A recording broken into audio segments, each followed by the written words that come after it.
तो प्रभु आप सभी को आशीष दें और मैं स्वागत करती हूँ आपके सैबत स्कूल में, और जो कि 24 जून का है और इसका शीर्षक है प्रभु यीशु मसीह के आगमन के लिए हम आशावान बने। और इसमें अब हम जो है डिस्कशन करेंगे। क्वेश्चन है कि उद्धार पाए हुए लोग मसीह के द्वारा इतनी आसानी से प्रदान किए गए गौरवशाली उद्धार के प्रति कैसे प्रतिक्रिया देंगे। उनकी प्रतिक्रिया क्या होगी जब प्रभु यीशु मसीह उनको उद्धार प्रदान करेंगे। और इतनी आसानी से परमेश्वर ने मनुष्य जाति के लिए उद्धार प्रदान किया है कि अगर वो मन फिरा के प्रभु यीशु मसीह पर विश्वास करता है और उसकी आज्ञाओं को मानता है तो परमेश्वर उसके साथ हैं, वो उसको उद्धार प्रदान करेंगे। ये परमेश्वर का वादा है। तो जो प्रतिक्रिया होगी, जो बचाए जाने वाले जो लोग हैं, वो प्रभु यीशु मसीह के आने पर जो प्रतिक्रिया देंगे उसके बारे में प्रकाशित वाक्य अध्याय 15 उसकी 3 और 4 वर्ष बताती है।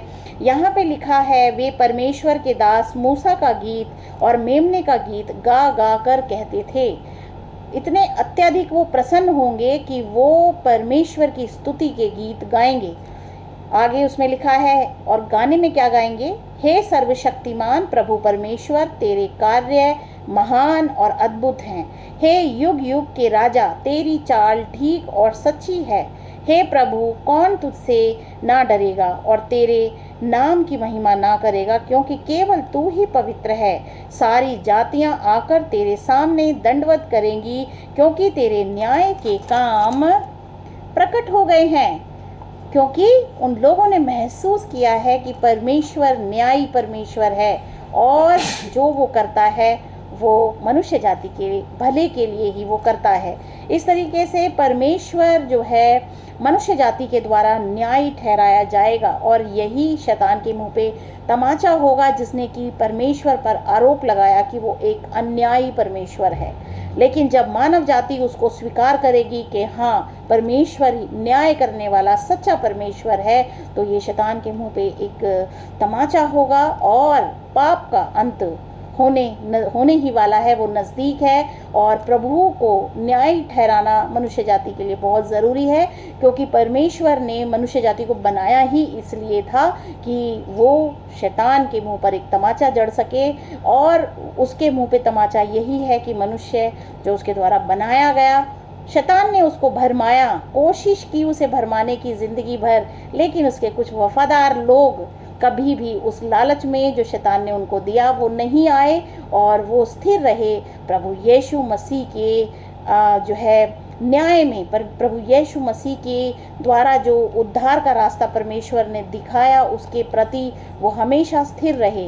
तो यही जो है मनुष्य जाति की जीत है और मृत्यु पर जीत है। यही परमेश्वर के प्रेम की जीत है। और इस सैबत स्कूल के इस हफ्ते में हम यही सीख रहे हैं कि परमेश्वर के प्रेम की जीत, परमेश्वर के प्रेम की जीत तभी होगी जब हम परमेश्वर को सच्चा और न्यायी ठहराएंगे और हम उसके वफादार जन बनेंगे। और इससे परमेश्वर का जो प्रेम, प्रभु यीशु मसीह ने जो क्रूस पर अपनी जान को देकर हमें बचाया, ये उसकी जीत है, परमेश्वर के प्रेम की जीत है, जो कि उसने इस संसार पर प्रकट किया प्रभु यीशु मसीह के द्वारा। तो यहाँ पे अंत में हम देखते हैं मानव जाति के अंत में परमेश्वर के प्रेम की जीत होगी और उसके वफादार लोग उसकी प्रशंसा करेंगे और उसको जो है न्यायी परमेश्वर ठहराएंगे। और यही है परमेश्वर के प्रेम की जीत। और मनुष्य जाति जो कि पाप में गिरकर मृत्यु को प्राप्त हुई, अब वो मृत्यु उनको ना कुछ कर सकेगी, क्योंकि वो यीशु मसीह के द्वारा जिंदा किए जाएंगे और उनको अनंत जीवन जो है परमेश्वर देंगे। तो ये प्रभु यीशु मसीह के प्यार की जीत है, जो कि उन्होंने इतनी कष्ट सह के अपने प्राणों को दिए कि हर मनुष्य बचाया जाए यदि वो उन पर विश्वास करे। तो ये परमेश्वर के प्रेम की जीत होगी। इसमें लिखा है, मसीह का क्रूस अनंत काल तक उद्धार पाए हुए लोगों का विज्ञान और गीत होगा। मसीह की महिमा में वे मसीह को क्रूस पर चढ़ा हुआ देखेंगे। समस्त संसार का सृष्टिकर्ता सभी नियति के मध्यस्थ को अपनी महिमा को अलग रखना और मनुष्य के प्रेम से खुद को अपमानित करना, इससे ब्रह्मांड में हमेशा आश्चर्य और आराधना जागृत होगी। और इस तरीके से परमेश्वर के प्रेम की विजय होगी और मनुष्य जाति को अनंत जीवन प्राप्त होगा। मृत्यु का डंक जाता रहा और जो है मृत्यु जो कि इस संसार में प्रचलित हो गई और हर एक मनुष्य जो मरता है, अब मृत्यु का डंक किसी को ना मार सकेगा, क्योंकि प्रभु यीशु मसीह अपने लोगों को जिन्होंने उस पर विश्वास किया उन्हें अनंत जीवन देंगे और वो उसके साथ स्वर्ग में रहेंगे।